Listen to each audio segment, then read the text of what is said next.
Natural hair colour కోసం చూస్తున్నారా? అయితే Anoos henna and black expert వాడండి. నమస్తే అమ్మా. నమస్తే అమ్మా. అమ్మ, సంక్రాంతి పండుగ శుభాకాంక్షలు. మీ అందరికీ కూడానమ్మా. ఎస్, 2 తెలుగు రాష్ట్రాల్లో అంగరంగ వైభవంగా 3 రోజుల పాటు, ఎక్కువ మాట్లాడితే 4 రోజుల పాటు ఆనందంగా జరుపుకునే పండుగ. అవునమ్మా. ముందుగా భోగి. ఈ పండుగ విశిష్టత గురించి, ఈ రోజు ఖచ్చితంగా చేయాల్సిన పనుల గురించి, దాని వెనకాల ఉన్న శాస్త్రం గురించి ఒకసారి గుర్తు చేసుకుందాం. మీరు 4 రోజుల పండగ అన్నారు కదా, నిజానికి ఇది నెల రోజుల పండగ. నెల పట్టడం అని ఒక మాట అనేవారు, గుర్తుందమ్మా? అవునమ్మా. అంటే డిసెంబర్ 16 నుంచి ఎప్పుడైతే సూర్యుడు ధనుసు రాశిలో ప్రవేశిస్తాడో అప్పటి నుంచి నెల రోజుల పాటు జరిగే పండగ. ఎప్పటికవుతుందా నెల? భోగితో పూర్తవుతుంది. భోగితో ఆ నెల పూర్తవుతుంది. సంక్రాంతి నుంచి ఇంకొక 3 రోజులు కొనసాగుతుంది. మొత్తం పండగగా చేసుకునేది 4 రోజులు. మొత్తం పండగ వాతావరణం ఉండేది నెల రోజులు. అప్పటి నుంచే ముగ్గులు, హరిదాసు, అది అప్పటి నుంచే మొదలు. నెల పట్టినప్పటి నుంచి గుమ్మాల్లో పెద్ద పెద్ద ముగ్గులు వేయడం, ఆవు పేడతో కళ్ళాపి చల్లటం, దాంట్లో గొబ్బెమ్మలు పెట్టడం, హరిదాసులు రావడం, గంగిరెద్దులు.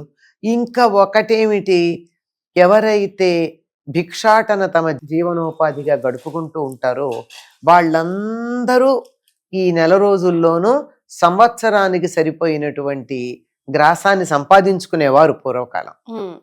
ఇప్పుడు పల్లెటూళ్ళల్లో కూడా అంత విస్తృతిగా కనపడడం లేదు. కాకపోతే ఇలా ఉండేది, చెయ్యాలి అని తాపత్రయపడి దానికోసం కొద్దిగా చేయడమే గాని ఒకప్పుడు ఉన్నంత విస్తృతంగా లేదు. చివరి కొద్ది రోజుల్లో మాత్రం తప్పనిసరిగా ఉంటుంది. ఇంకా భోగి వచ్చేస్తోంది అనగానే ముందు నుంచి కూడా మొదలవుతూ ఉంటుంది. ఇది సూర్యుడు ధనుసు రాశిలో ప్రవేశించినప్పటి నుంచి వచ్చేది. దీని ధనుర్మాసం అనే పేరుతో కూడా పిలుస్తారు. సాధారణంగా చాలా మంది తిరుప్పావై వ్రతం కూడా చేసుకుంటారు. తెల్లవారుజామున సూర్యోదయానికన్నా ముందు పూజ అంతా పూర్తి అయిపోయే విధంగా చేసుకోవడం కూడా జరుగుతూ ఉంటుంది. ఇది ఎక్కడి నుంచి మొదలై ఎక్కడికి ఆగింది అంటే, ధనుర్మాసం ప్రారంభం రోజు నుంచి నెల రోజులు సాగి చిట్ట చివరి రోజు ఏదైతే ఉందో దాన్ని మనం భోగి అన్న పేరుతో చెప్తున్నది దాంతో పూర్తవుతుంది. భోగితో ధనుర్మాసం పూర్తి. మర్నాడు సంక్రమణం కదా, మకర రాశిలో సూర్యుడు ప్రవేశిస్తాడు. ఏమిటిది భోగి అంటే, ఏ ఫలితాన్ని ఆశించి వ్రతం చేసిందో గోదాదేవి ఆ ఫలితాన్ని అనుభవించినటువంటి రోజు, భోగించిన రోజు. అందుకే భోగి అమ్మా. భోగి. భోగి అంటే అనుభవం కదా. వాడు భోగి అండి అంటాం, అంతే కదా. అది అటువంటి భోగి. ఆవిడ ఏ ఏ ఫలాన్ని ఆశించింది? కృష్ణుడితో తన వివాహం కావాలి అని. ఆ వివాహం అయినటువంటి రోజుగా ఈ భోగిని గురించి చెప్పుకుంటాం కనుక ఆ భోగి అక్కడితో ఈ ధనుర్మాసం అయిపోతుంది. భోగి మంటలు, భోగి అవన్నీ చాలా ఉంటాయి ఆ రోజు. ఎందుకంటే తర్వాత నుంచి ఉత్తరాయణ పుణ్యకాలం మొదలవుతుంది. ఈ భోగి నాటితో దక్షిణాయనం పూర్తవుతుంది. దక్షిణాయనం పూర్తయిందంటే దక్షిణాయనం పితృదేవతలకు సంబంధించింది గనక వాళ్ళు తిరిగి తమ స్థానాలకి తాము వెళ్ళిపోయేటటువంటి రోజులు మొదలు. పైగా దక్షిణాయనం అంతా కూడా చీకట్లు ఎక్కువ ఉండేటటువంటి రోజులు. అంటే కార్తీక మాసంలో కాదనుకో చెప్తున్నాను. అయిపోయి ఇంకా వెలుగు రోజులు ఎక్కువ మొదలవుతాయి. అంటే చీకటి ఎక్కువ అంటే రాత్రులు ఎక్కువ ఉంటాయి. రాత్రి ఎక్కువ ఉండి పగళ్ళు తక్కువ ఉండే కాలం దక్షిణాయనం. పగళ్ళు ఎక్కువ ఉండి రాత్రులు తక్కువ ఉండేటటువంటి కాలం ఉత్తరాయణం. అక్కడికి సూర్యుడికి ప్రాధాన్యం ఉంటుంది. సూర్యుడు చాలా గొప్పగా వెలుగుతూ ఉంటాడు. ఆ కాలం రాబోతోంది అని సూచించేది భోగి. అందుకని ఈ దక్షిణాయనం వెళ్ళిపోతోంది గనక పితృదేవతలను తలుచుకోవడం ఒక ప్రధానమైనటువంటి అంశం. రెండోది ఈ చలి, చీకటి, అంతకుముందు పడిన వానల వల్ల భూమి అంతా చితచితగా ఉండడం, వీటన్నింటి వల్ల వచ్చేటటువంటి చికాకులు ఏవైతే ఉన్నాయో వాటన్నింటికి మనం స్వస్తి చెప్పేటటువంటి రోజు ఈ భోగి. అందుకని చలికాలం కదా, అందుకని మంటలు వేసుకుంటారు, భోగి మంటలు వేస్తారు. తెలుగు వాళ్ళకి ఇది ప్రధానమైనటువంటి పండగ. ఈ ప్రధానమైనటువంటి పండగ అవడంతో దీనికి ఏం చేస్తారంటే, ఆడపిల్లలు పుట్టింటికి వస్తారు, కొత్త అల్లుళ్ళు వస్తారు, ఆ కొత్త బట్టలు కొనుక్కుంటారు. మామూలుగా కాదు, అసలు వేడుగ్గా చేసుకునేది, ఎక్కువ కాలం చేసుకునేటటువంటి పండగ. ఎక్కువ రోజులు చేసుకుంటాం, పెద్ద ఎత్తున చేసుకుంటాం, అందువల్ల పెద్ద పండగ అనమాట. అందుకని ఇళ్ళు శుభ్రం చేసుకోవడం, పూర్వం అయితే సంవత్సరానికి ఒకసారి సున్నం వేయించుకునేవారు, ఉమ్. దోమలు ఈగలు నొసములు లాంటివి రాకుండా. రాకుండా అవునమ్మా హ్మ్. ఈ పండగ సో ఇప్పుడు సున్నాలు వేయించుకోవడం, బాగులు కొత్త చేయించుకోవడం, ధాన్యం వచ్చే వేళ ఎట్లా అది ఇవన్నీ చేస్తూ కొత్త ధాన్యం వస్తుంది. ఉమ్. అందుకని వీటన్నింటి కోసం అని చెప్పి ఈ బాగు చేసేటప్పుడు పనికిరానివి ఏమన్నా ఉంటే తీసుకెళ్లే భోగి మంటలో పారేస్తారు. ఉమ్. పైగా ఇంకోటి ఏమిటంటే ఈ పనికిరానివి కొన్ని సరదాగా వేసినా నిజానికి ఈ భోగి మంటల్లో ఎక్కువగా వాడేది ఏమిటంటే ఈ నెల రోజులు పెట్టినటువంటి గొబ్బెమ్మలు ఉన్నాయే, ఆ గొబ్బెమ్మల్ని పిడకలు కొడతారు, పడేయరు కదా, ఉమ్. ఆ పిడకల్లో ఎండిపోయిన వాటిని తెచ్చి భోగి మంటల్లో వేస్తారు. ఉమ్. ఆవు పేడ ఎప్పుడైతే దాని మీద పసుపు కుంకుమ ఉంటే, ఒక పువ్వు ఉంటే, అంతకన్నా ఇంకేం ఉండదు కదా, అంతే. ఏ చెత్తా చెదారం కూడా ఉండదు. ఉమ్. పూర్తిగా స్వచ్ఛమైనటువంటి ఆవు పేడ, తాజా ఆవు పేడతో చేస్తారు. అది పైగా నిన్నటిది మొన్నటిది పనికిరాదు గొబ్బెమ్మలు చేయడానికి. అమ్మా అవును. కనుక దాంతో చేసినటువంటి దాన్ని పిడకలు కొట్టి దాన్ని మంట గనక వేసినట్టయితే ఉదయం పూట వాతావరణంలో ఉన్న కాలుష్యం పోతుంది. ఉమ్. అందువల్ల అందువల్ల భోగి మంటలు అలా వేసి చలి నుండి వాతావరణంలో ఉండే మంచు మొదలైనటువంటి వాటి నుండి తమని తాము రక్షించుకునేటటువంటి ఇది భోగి మంటలు. ఉమ్. అయితే దీనికి ఒక శాస్త్ర ప్రకారం ఒక మాట కూడా చెప్తారు. ఏమంటే ఇవి హోమాలు చేయడం, అగ్ని ఆరాధన చేయడానికి సంకేతంగా భోగి మంటలు వేస్తారు అని. ఉమ్. అది ఎందుకో నాకు అంత సమంజసంగా అనిపించదు పెద్దలు చెప్పినా. ఉమ్. ఎందుకంటే హోమం చేయడం అనేది అలా తెల్లవారుదామన పాచిమొహాలతో చేయరుగా. అదే కదమ్మా. ఉమ్. ఉమ్. అంచైతే ఇది పూర్తిగా చలిని పోగొట్టి కొంచెం వెచ్చదనం చక్కగా అందులో రాబోయేటటువంటి వెలుగుని వేడిమిని ఆహ్వానించేది. ఉమ్.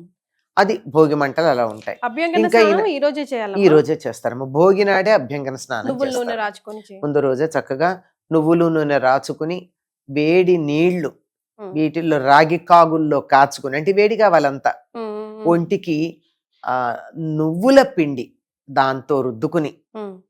చక్కగా అభ్యంగన స్నానం సూర్యోదయానికన్నా ముందే చేస్తారు. ఉమ్.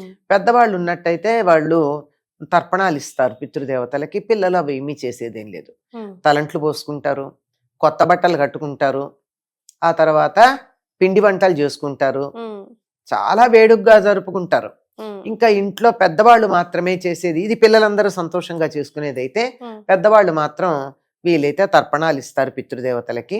ఉమ్. లేదంటే ఇది పెట్టుకుంటారు, పొంగలి చేసి ఆనాడు నివేదన చేస్తారు. ఉమ్. 3 రోజులు పొంగల్ చేస్తారమ్మా. ఉమ్. ఉమ్. కంపల్సరీ ఖచ్చితంగా చేస్తారు. తప్పనిసరిగా బొమ్మలకు అదే నైవేద్యం పెట్టాలంటారు. ఉమ్. బొమ్మల కళ్ళు పెట్టుకుంటారు కదమ్మా కొంతమంది ఆ, సంక్రాంతికి, దీపావళికి ఆచారం ఉన్న కొన్ని ప్రాంతాల్లో దీపావళికి పెడతారు, కొన్ని ప్రాంతాల్లో దసరాలకు పెడతారు. ఉమ్. కానీ తెలుగు వాళ్ళందరూ చాలా వరకు సంక్రాంతి సంక్రాంతికే పెట్టుకుంటారు. పెట్టి 3 రోజులు 4 రోజులు ఉంచుకుంటారు. ఉమ్. కనీసం 3 రోజులు ఉంచుతారు కదా. ఉమ్. ఈ బొమ్మలకు కూడా మొత్తం అంతా కట్టె పొంగలే నివేదన చేస్తారు. ఉమ్.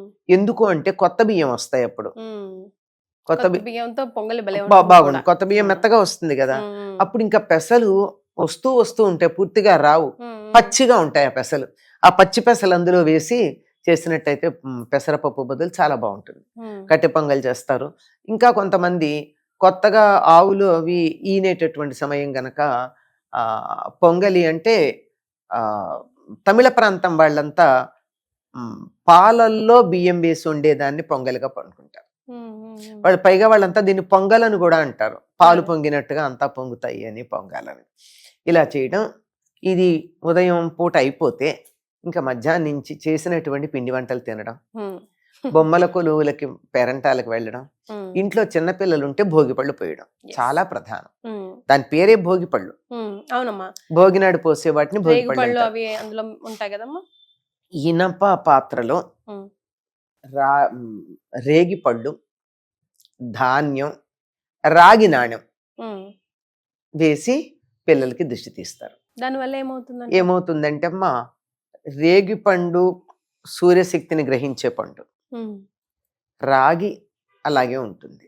ఈ 3 కలిసేటప్పటికల్లా ఒక మంచి విద్యుత్తు లాంటిది వచ్చి ఎనర్జీ. అది పిల్లల చుట్టూతా గనక ఇలా గనక తిప్పినట్టయితే వాళ్ళ ఆరా అని చెప్తాం ఏదైతే ఉందో క్లెన్స్ అవుతుంది. అది క్లెన్స్ అవుతుంది. ఒక ఏడాది పాటు దృష్టి దోషం ఉండదంటారు. ఉమ్. అందుకే తీసి పడేసినటువంటి వాటిని తినద్దంటారు. మనం ఈ రోజుల్లో ప్లాస్టిక్ డబ్బాలో పోసి ఉమ్. నికెల్ కాయిన్స్ వేసి తీస్తున్నాం. ప్రయోజనం ఏం ఏం లేదు. లేదు అదే. రేగి పళ్ళు ఉండాలి, ఇనప పాత్ర ఉండాలి, ఉమ్. దాంట్లో రాగి వస్తువు ఒకటి ఉండాలి, రాగి నాణ్యం. అలా రాగికే తీస్తే ఉందా దానికి విలువ? వాల్యూ కదా, ఆ? అలా తీస్తే దానికి వాల్యూ. అది లేకపోతే సరదాకి చేసుకుంటేనే. మరి అనేక రకాల వేడుకల్లో ఇదొక వేడుక అవుతుంది తప్ప దానివల్ల పూర్తి ప్రయోజనం ఉంటుందని చెప్పలేం. yes. అది రేగిపళ్ళు వీటితో తీసి భోగిపళ్ళు పోస్తారు. అసలు చివరికి చిన్నపిల్లలకి ఒకప్పుడు ఎలా అలవాటు అయిందంటే రేక్కాయలను చూసుకోవడం ఇది భోగిపళ్ళు అనేవాళ్ళు. అంటే భోగిపళ్ళల్లో వాడతారు కదా, ఈ వాళ్ళకేమో ఆ దుష్టి తీసింది వాళ్ళు తినకూడదాయే. మరి అంతకు ముందు మనం జాగ్రత్తగా పెట్టి అవి తీసుకోండి ఇవి తినకూడదని చెప్పాల్సి వచ్చేది. పేరెంటాలకు కూడా బాగా వెళ్తూ వెళ్తూ ఉంటారు. ఉంటారు. సో భోగి పళ్ళు, స్నానాలు, అభ్యంగన స్నానాలు, అభ్యంగన స్నానం, నువ్వుల భోగి నూనె బట్టలు. రాచుకుని అభ్యంగన స్నానం, కొత్త బట్టలు, పిండి వంటలు.